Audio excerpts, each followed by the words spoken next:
We do have to talk about this because it went down, I believe, yesterday, or maybe even earlier today. Edge rusher for the Atlanta Falcons, James Pearce Jr., was arrested in Florida after an altercation, a domestic altercation with his girlfriend. We have footage here of like the arrest happening. Seemed like there was a lot of struggle, like 7 different police officers trying to get him down to the ground. Allegedly, the police report said that he ended up crashing his vehicle into his girlfriend's car, tried to flee the scene whenever the police arrived. There was a domestic disturbance call that the police were responding to. An overall just crazy situation. And now he has posted bond. James Pearce, it was his first court appearance while in a jail cell. They issued him a bond of $20,500 and a stay-away order from the alleged victim.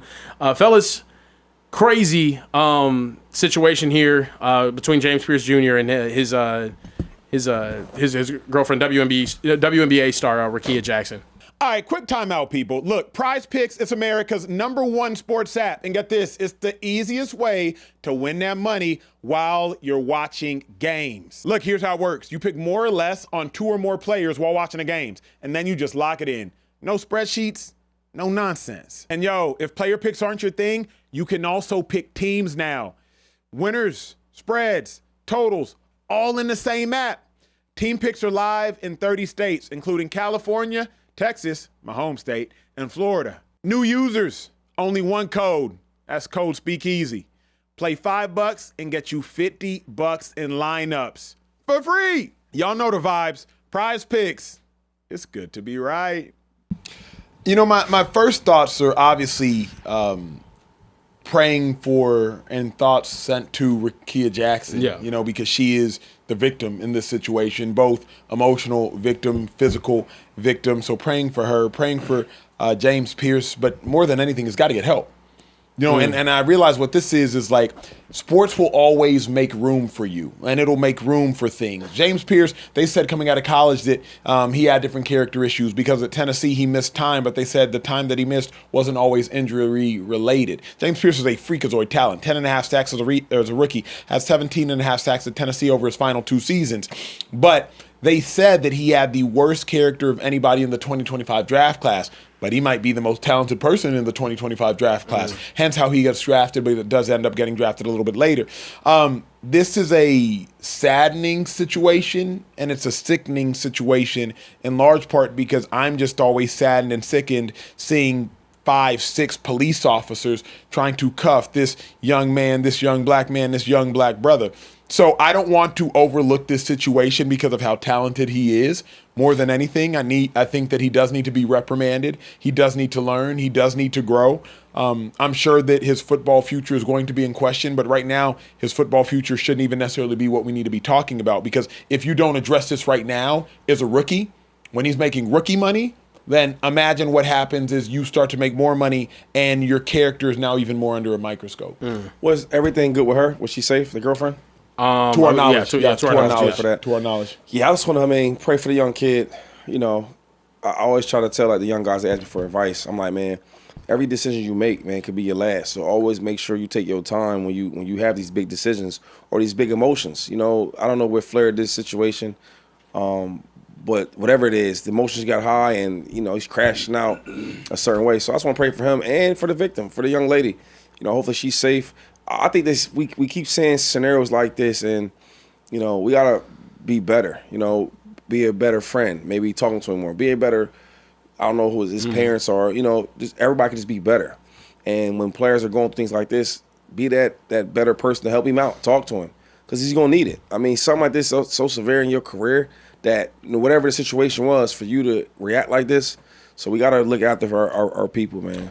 I think that's well said. I also think we got to do a better job of calling out the talented, and don't just excuse people because they're talented. Shady taught me this, and I try to do this sometimes on TV, but Shady would get annoyed at his coaches like, Brett, coach me.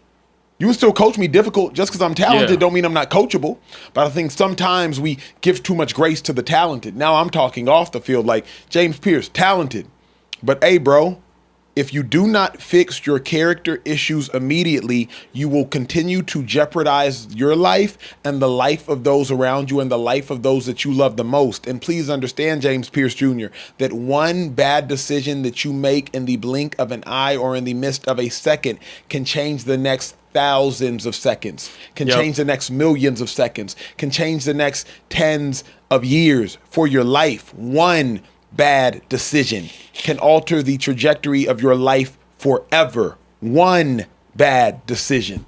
And so I think we have to do a better job of not being yes men. We have to do a better job of calling out these individuals and truly calling them out, holding their feet to the fire and saying, nah, bruh, for the sake of your life, get help.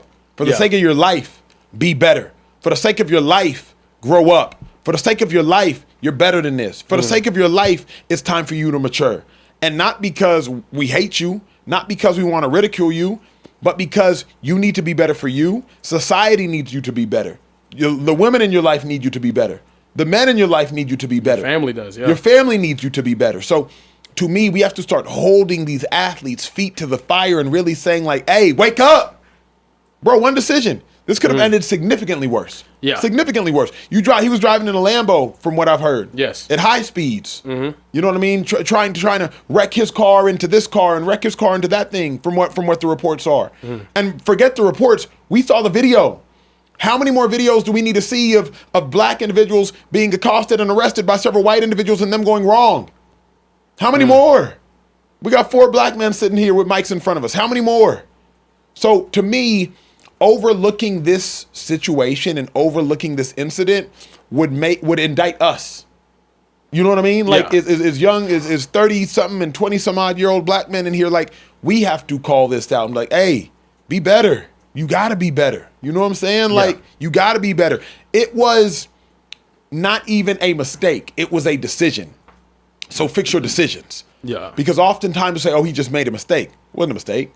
This was a conscious decision that was executed. There's several charges. It wasn't one charge, not just a reckless driving charge. You read it out, yeah. There were several charges. A stalking charge, a reckless driving charge, a fleeing charge, a resisting charge. These were several conscious, terrible decisions. So, like, I believe it's incumbent upon us to say, hey, bro, we need you to be better. Go ahead, Kieran. No, I was just going to ask you guys, though, too, because from a fan's perspective, this is, unfortunately, if we're being honest, this is what the NFL offseason looks like. Too many years where you have, whether it's a domestic violence situation, this one on video involved a chase and it was something like that. Whether it's high speed car crashes or reckless driving or DUIs or all of these other things. And my question is to you guys, like, how do we go about limiting these things from happening? Because it's getting to the point now where it's like it's almost expected during the offseason that these types of things are happening. I'm wondering from you guys' perspective, like being in the league and whatnot, are we not doing a good enough job of counseling these young men? Are we not doing a good enough job of maybe teaching them healthier habits with what they're doing in their free time? It seems like a pattern that does continue to happen, and it's not good. Like it's throwing a stain on what I think is a phenomenal league, and more than that, just. It's awful for young black men to be subjected to that type of outlook on them, because I want to be not that I want to be surprised, but like I shouldn't feel like this is just another thing that happened and I'm like, oh, okay. I want to be like, what the hell? Like, this is crazy, you know? But I feel like there's almost a desensitization that has happened from it all, and it's not okay. It's not. It shouldn't be okay. Like, we shouldn't just roll our eyes and make jokes like, oh, in Georgia, this is what happens. Yeah. You know what I mean? Like, yeah, it shouldn't be. Well, Tennessee said he had character concerns whenever he came out. So right. You guys have a point, right? Yeah. But let's just be honest here. Like, the difference is that our sport is so publicized. It's the biggest sport in America where they gonna make light of every little thing you do. Now, this ain't small, but I'm sure there's doctors that have these issues. There's all type of people. Yeah. But they only gonna publicize football players. Because what I'm gonna say is this.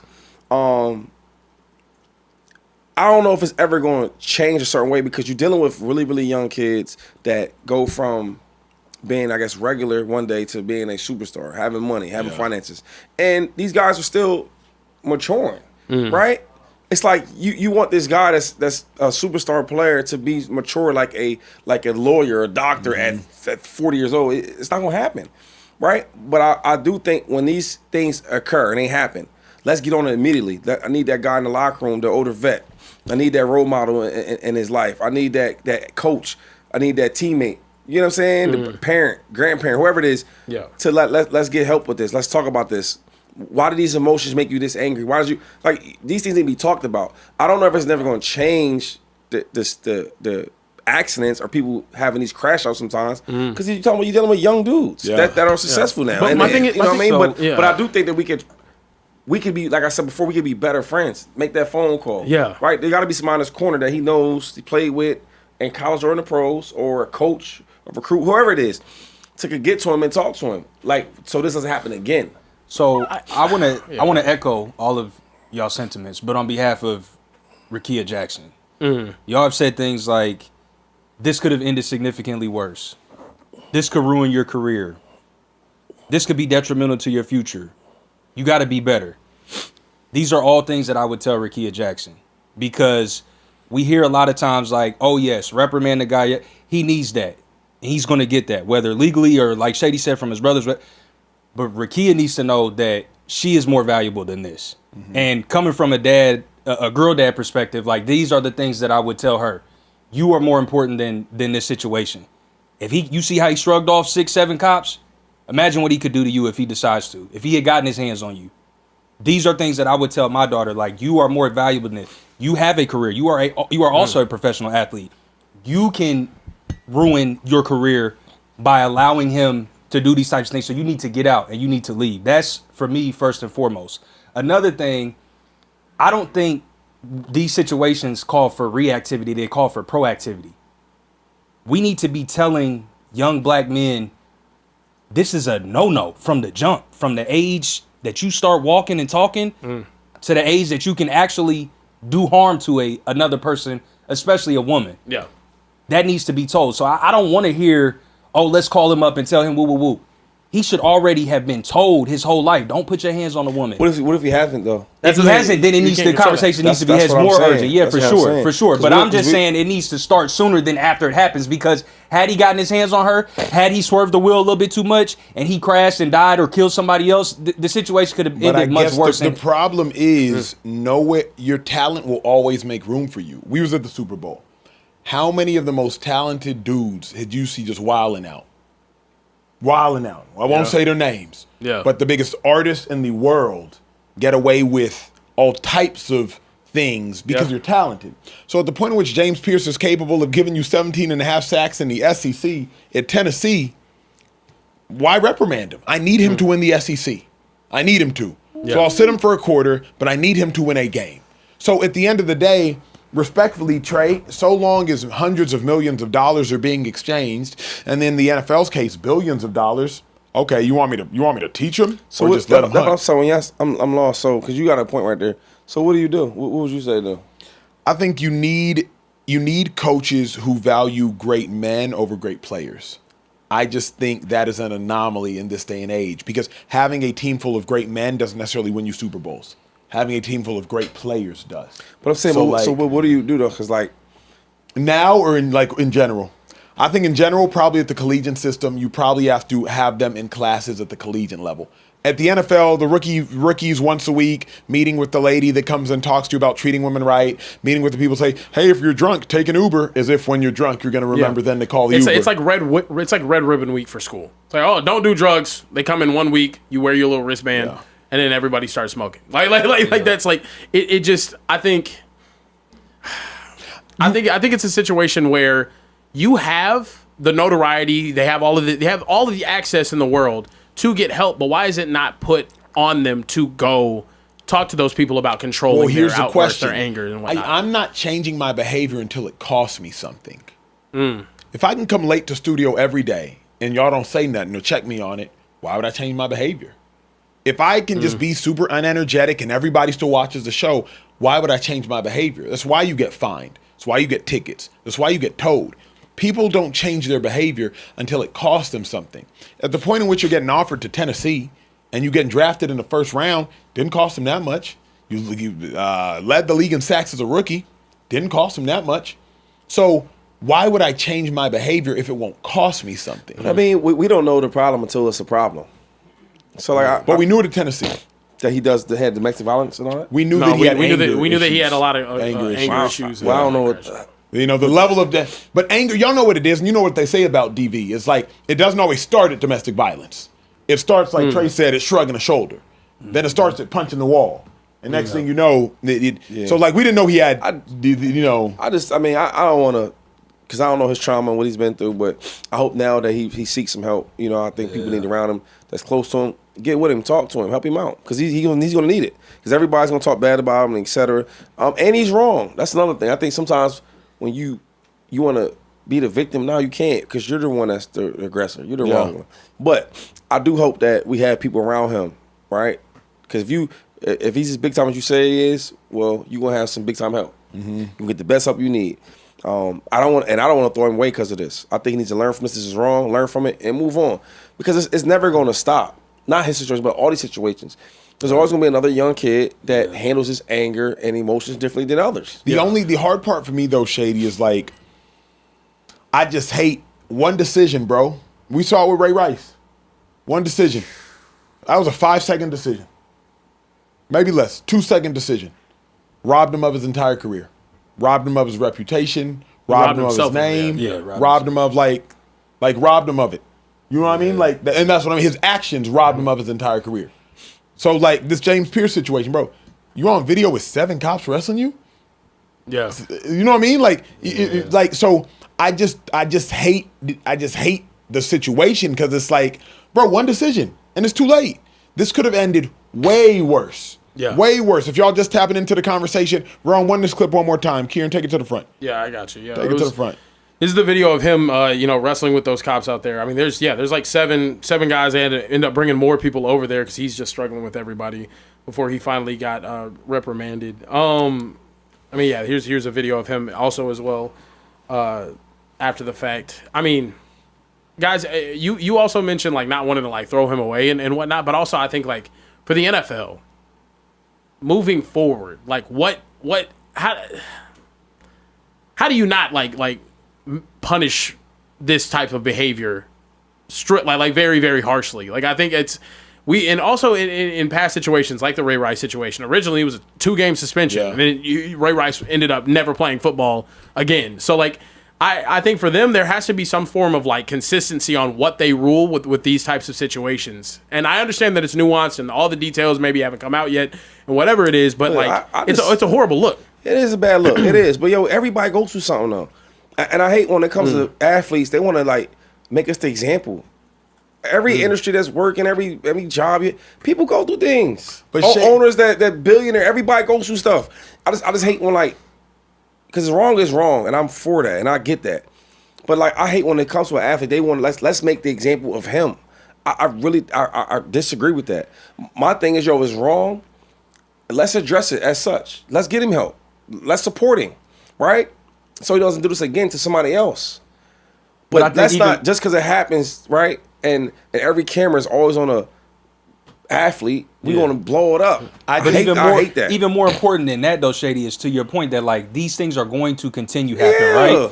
So is there something to be said about an example being made out of a player, not just in hopes that they will correct themselves, but listen, hear me out, that the next player that may be involved in something remembers that situation like, oh, let me not be a Ray Rice. Oh, let me not be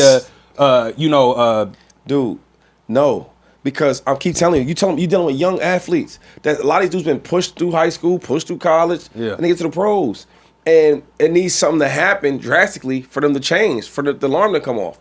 My thing is, they're not gonna learn by example. In other words, that's fair. Me watching him, because you're dealing with guys that have egos, guys that don't think that like his whole time, and this is crazy to say, he probably don't think he's leaving like I'm doing something that wrong. I know, you know what I mean? It's weird. It's because guys be living on this freaking high of I'm this athlete, and then when stuff hits the fans, like, oh, you know what? I'm tripping. I'm wrong. Yeah.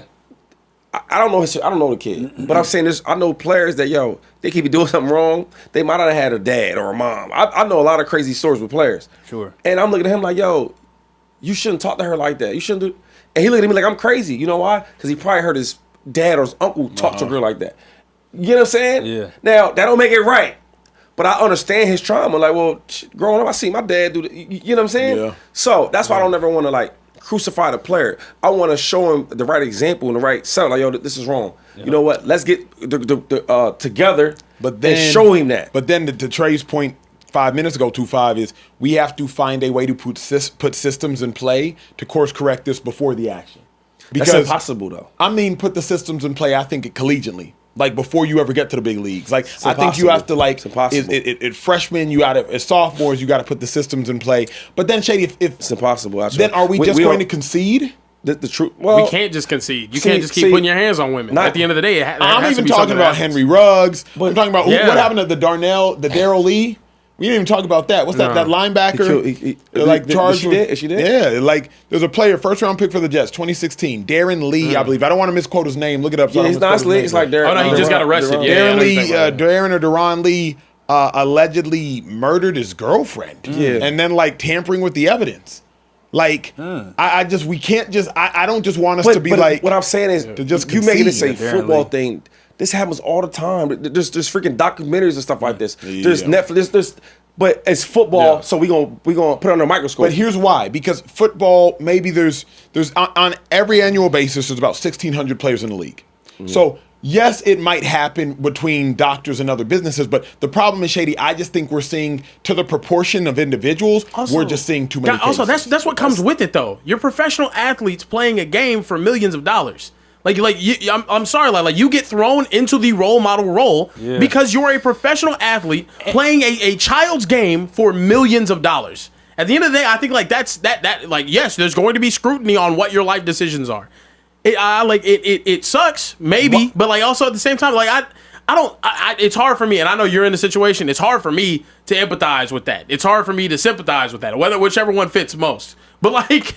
It just I don't. But here's it is here's what where it I is. like when I like having these conversations with Shady, because Shady and I grew up so different. When he talks, I listen in the sense of I don't empathize nor sympathize, but I can understand.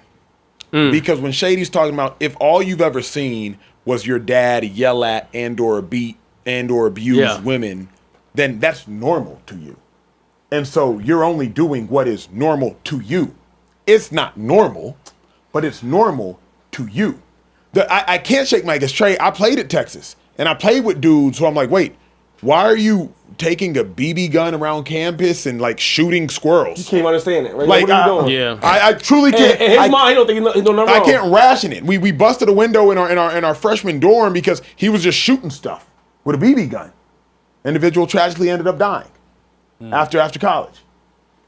Something I can't rationalize, but I'm like, oh, I just don't understand this. I would never do it, but I didn't grow up like that. I'm not saying it's right. I'm just saying, okay, you know what I mean? I think that lacks so much accountability as a man, and we talk about being a man and what that looks like, and we laugh and joke about crying and these types of things, but to say I saw, so I'm then going to do, when you know internally we all have a moral compass that we're born with inside, right? We know what is wrong inherently, right?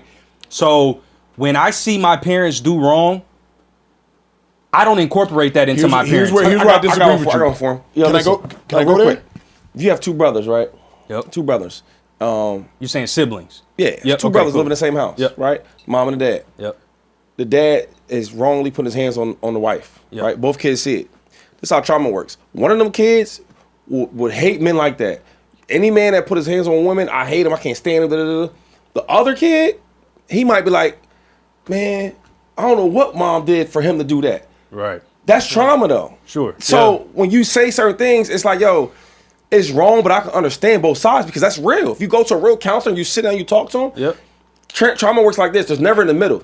It's either I'm for it or all the way against it. It's never in the middle. So that's why you have two kids that's in the same house so they can see the same thing and think differently. Yeah. So what I'm saying is there might need somebody to talk to this dude, right? Sit him down, get him a counselor, let him know what's wrong. Yeah. It's like when it comes to ball players, like there's they don't look at that part of it. It's that's just, what I he's wanted wrong. to ask He's you, making though. all this money. He's a millionaire. He's guilty. It's like, yeah, he's wrong. He's damn wrong. But give him the same grace to get help, to seek help, to get better as a person like you do everybody else. But here's where I disagree with you. That kills me. And it like I can't give you the same grace if you don't commit the same action.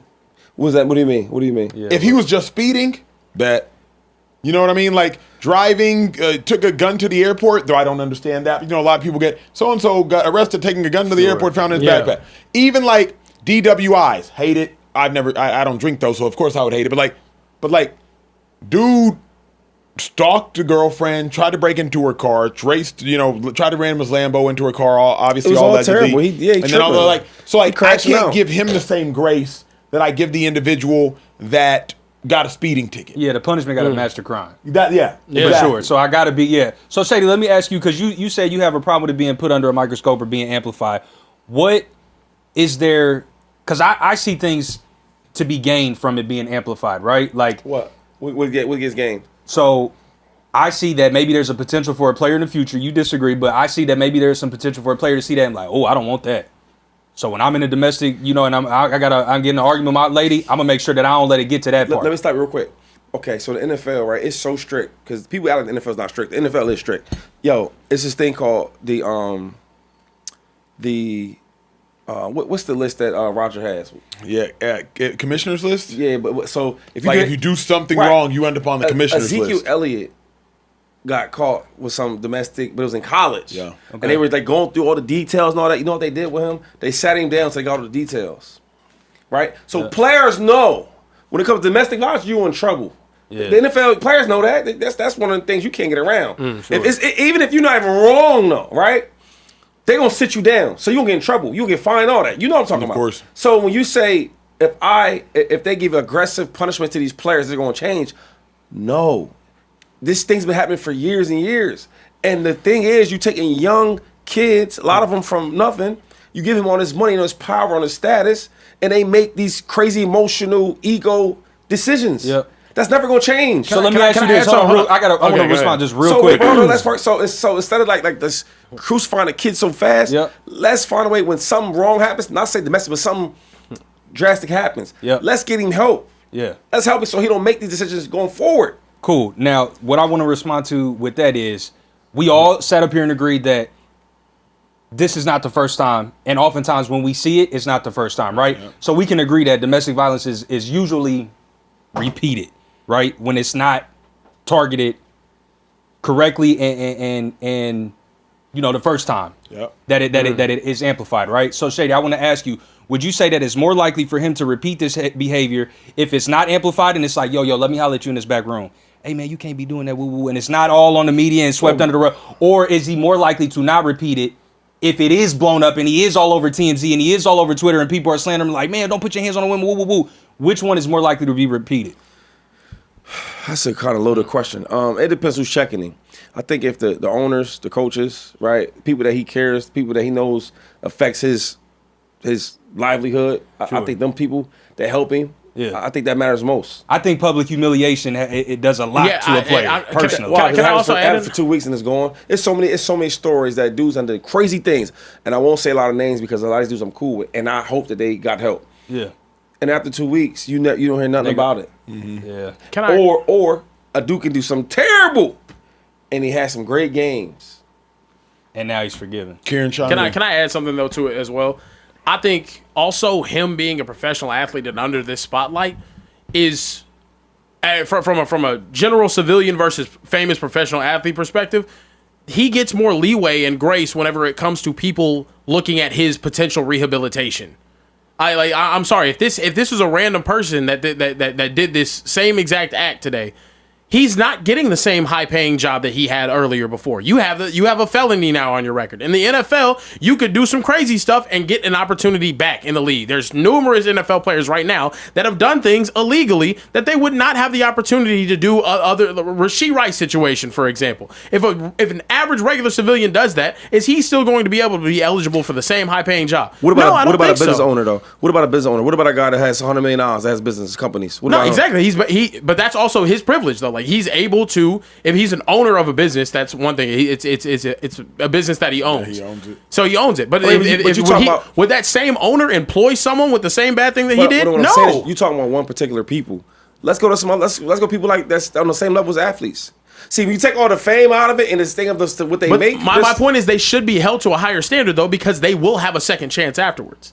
Like you have the ability to have free reign over the world. Like we said, seeing players go out and party and do all this other crazy stuff. That's a mentality. That's I'm invincible. I can do that. Like that to me is something that, and obviously crashing out is crashing out at the end of the day. But you have to have some sort of ability to put reins on that as a just a regular human being walking around today in normal society. I think that's. But it goes back to the point. Like you have to. I hate athletes. You have to fix it.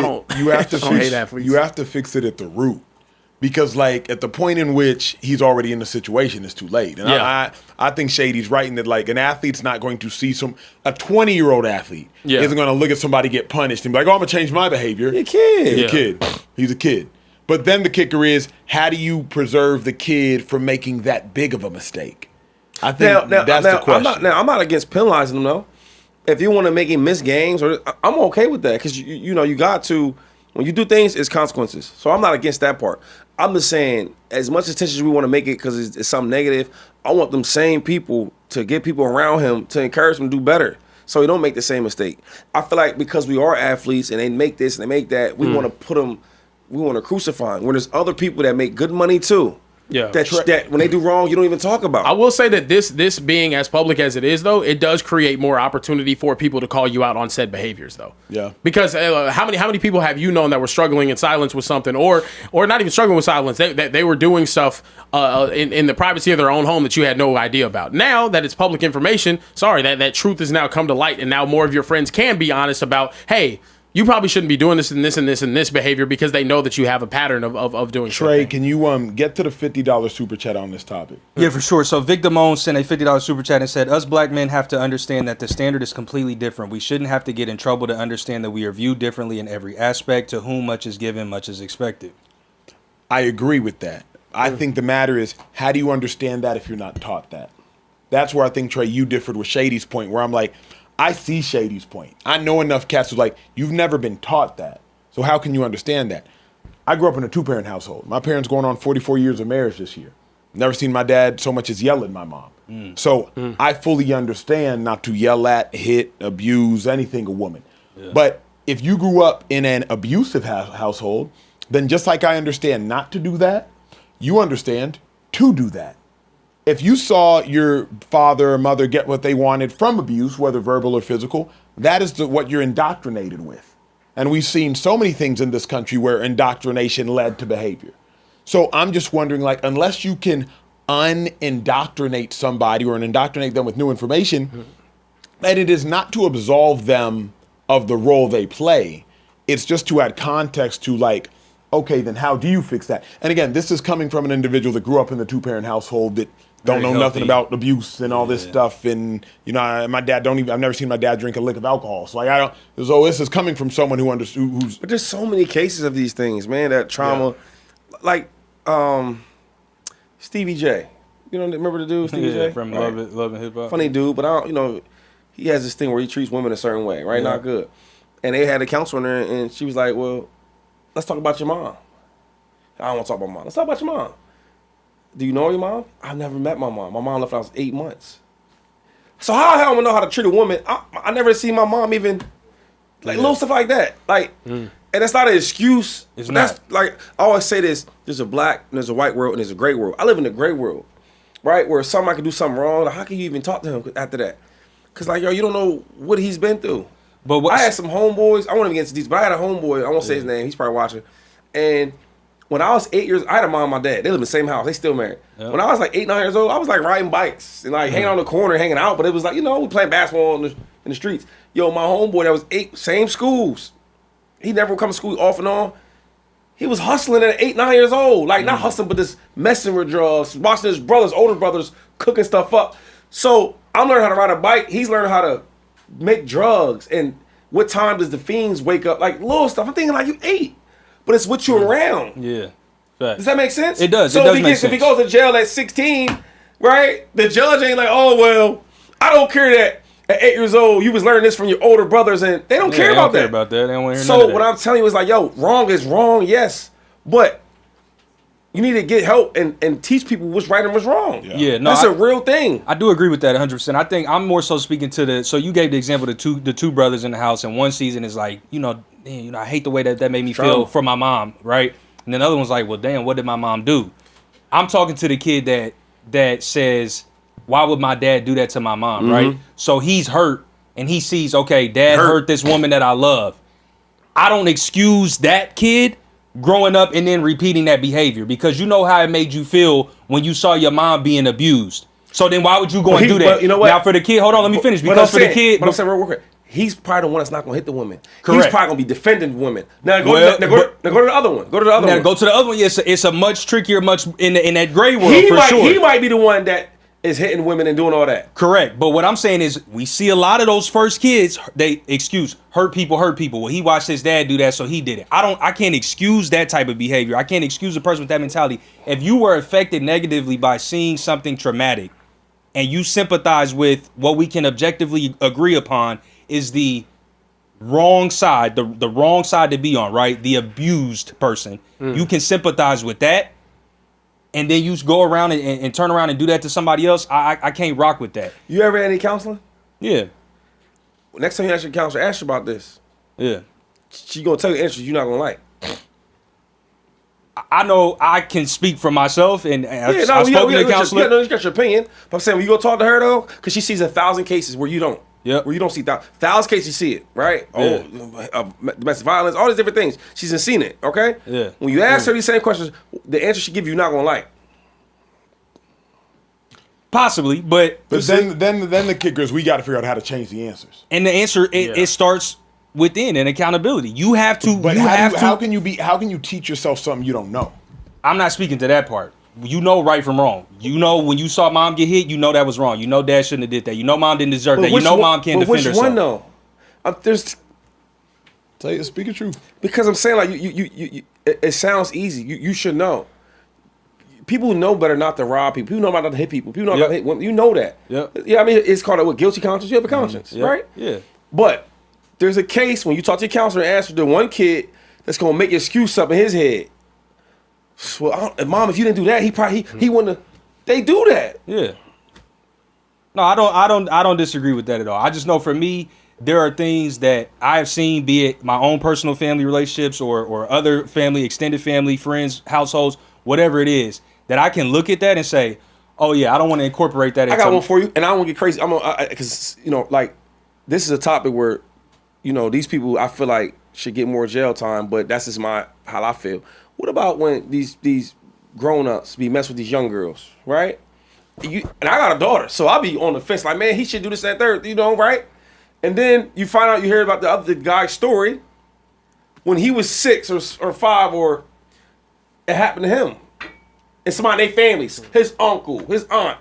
You know what I'm saying? Like, it's wrong. Yeah. But when you hear his case of what, so now he's repeating what he did. So when you hear hurt people, that's where that really comes from. Yeah. It's still wrong. It is wrong. But so it is a cycle of wrongdoing, though. But it doesn't make it not wrongdoing, though. At the end of the day, so that's like that, to me. See, the evidence is on you. Like it's unfortunate if you have to experience trauma in your life, but also you have to do the work. You have to do the work to get past that. Otherwise, you will remain broken. But that's another thing. You talk to people. If you say somebody, you might need help, they take it offensive. Yeah. I don't need no help. I ain't talking to no counselor. Yep. Yeah. You get what I'm saying? I hear you. Because they don't know That's that, in our environment, in my community, in our culture, it's like they think it's something wrong with that. Yeah. You know what I mean? Reason, but when they do go and they really apply themselves, it helps them out. So what I'm saying is, those things are wrong. But when you talk to a counselor and you hear the other side of why, because she sees 1,000 of these studies. But you know what else goes on in our culture? Stay away from Uncle such and such. Don't be alone in the room with Uncle such and such. When you're around Uncle such and such, pull your.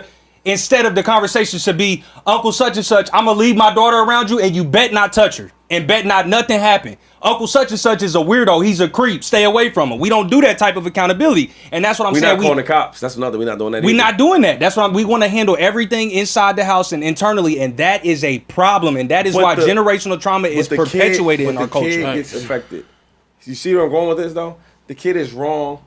But the trauma. So here's my thing is, eventually that kid has to take onus and do the work. Someone And has if to break that cycle at the And end if of the that day. kid Gotta be doesn't, broken. then whoever is benefiting from that kid's talent, in this case coaches, has to mandate it. Yep. Because eventually 100%. either that kid has to do the work or, hey, coach, before you benefit from this kid's ability, He needs to complete X, Y, and Z, whatever that is. 4-step program, 5 And that's just- alcohol And we in the anonymous. result business that's $1 billion on college and the pros. They not gonna do that. bingo. Yeah. And that's where it is. the problem. Yep. So we don't have an answer to my We question don't. originally. Can't we solve spent all the 40 problems in minutes. the Speakeasy. Yeah, we can no. talk about them. It's Talk tough. about it. That's We can that's put those unfortunate. things. And Well, it's for the but- record, because I am an athlete. Listen, dude.